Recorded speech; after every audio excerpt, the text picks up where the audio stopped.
नमस्कार दर्शक बंधु आपण मानक आमर यूट्यूब चैनल को मु स्वागत करुच्ची। आपण माने देखुछंती आज डालुआ धनु केमिति पानी मड़ा जाउछि। जय जवान जय किसान। दर्शक बंधु आपण माने आज देखिबे केते दूररू डालुआ जमी को पानी मड़ा होछि, केते पानी अपचय होछि। देखंतु पतित जमी को वर्तमान बंद भांगी पानी पलाଉଛି। ଆପଣ ଚିନ୍ता କରନ୍ତୁ କେତେ ସମୟ ନଷ୍ଟ, କେତେ ଜଳ ନଷ୍ଟ ଏବଂ କେତେ ବିଦ୍ୟୁତ ନଷ୍ଟ ଏବଂ ଚାଷୀର ସେ ଯେଉଁ ମୂଲ୍ୟ ଘଣ୍ଟାକୁ ଏତିକି ସମୟ ଏତିକି ଟଙ୍କା କେତେ ନଷ୍ଟ। ଦର୍ଶକ ବନ୍ଧୁ ଆପଣମାନଙ୍କୁ ଏଥିପାଇଁ ମୁଁ କହୁଛି ଯେ ଆପଣ ଦେଖନ୍ତୁ पानी पंप पानी चालू कराला आम पूर्व वीडियो माध्यम आप देखिछंती एवं ये पानी केते दूर एमती नाल खोली पानी को आमर चाष जमी मध्य पहुँचा जाए। तेणु बाटरे यही प्रकार सब प्रकार ऑब्स्टैकल सब आसो, कोटी बंध भांगी जाउछि, कोटी पानी उच्चा अच्छे हाइट अच्छे पानी जापरनी, कोटी अलिया जमी जाए सफा करा पड़ो।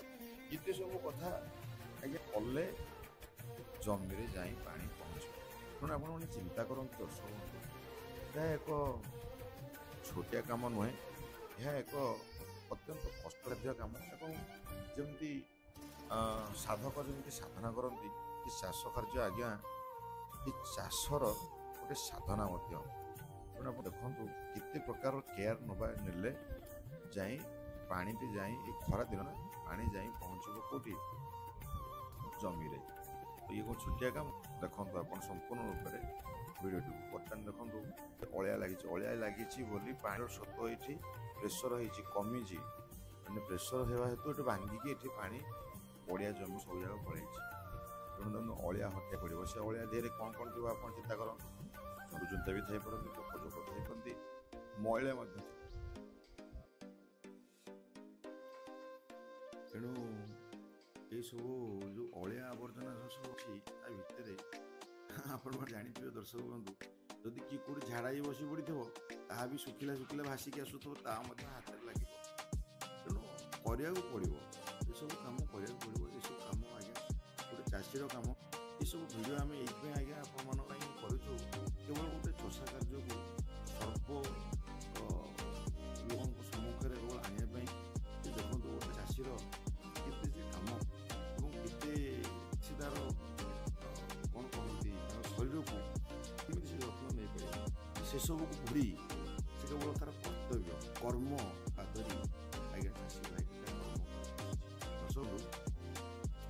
आज आम मान पाखे जो मुठाए चाउल, मुठाए भात, मुठाए अन्न आम जो खाऊँ एमती साधारण भाव में आम पाखे आसिक पहुँचुनी। दर्शक एथिरे कृषकर अक्लांत झाड़ बुहा परिश्रम आसिक परिश्रम फल आज्ञा से आम पाखे पहुँच जहा हो। ए दर्शक बंधु देखो धान बर्तमान आमर ये फूल दे सारे धान फूल आप जानते धान फूल बर्तमान धान बर्तमान हो फूल जो कांडटी मान बाहर धान सीसा जो बाहर फूल ये फूल आज्ञा आप तो अलग कथा साइंस विषय। ये बर्तमान ये फूल यही टाइम रे पानीटा जमी को यही समय जमी को पानीटा निहाती जरूरी। जब ये समय दर्शक को पानी न मिलला तेज धान गुड़िक अगाड़ी फूल खसी पड़ो।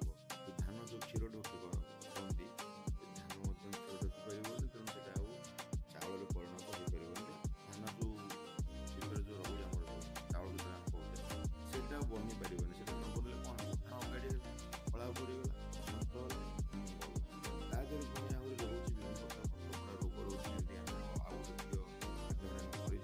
पत्रपोड़ा रोग रोचे विभिन्न प्रकार रोचे से सब जिन अच्छे आज्ञा।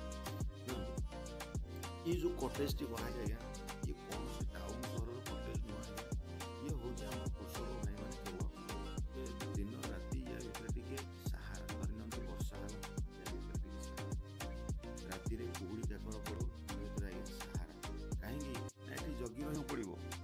ये षंढ उपद्रव अच्छी, बारहांकर उपद्रव अच्छी, एठारे अन्य କୁହନ୍ତି ଯେଉଁ ପଶୁ ବା ପକ୍ଷୀଙ୍କର ମଧ୍ୟ ଉପଦ୍ରବ ଅଛି, କାହିଁକିନା ସେମାନେ ମଧ୍ୟ ଆସିକି ନଷ୍ଟ କରିଦେବେ ଫସଲ। ତେଣୁ ଫସଲକୁ ଜଗି ରଖି ଏଠି କୃଷକ ବନ୍ଧୁ କେବଳ ଫସଲକୁ ଜଗିବା ପାଇଁକା ହିଁ ଏ କୁଡ଼ିଆଟି ଆଜ୍ଞା ବନାଇଥାଏ। ତେଣୁ ସେ ଜାଗାରେ ରହିବ ଏବଂ ଫସଲର ସୁରକ୍ଷା କରିବ।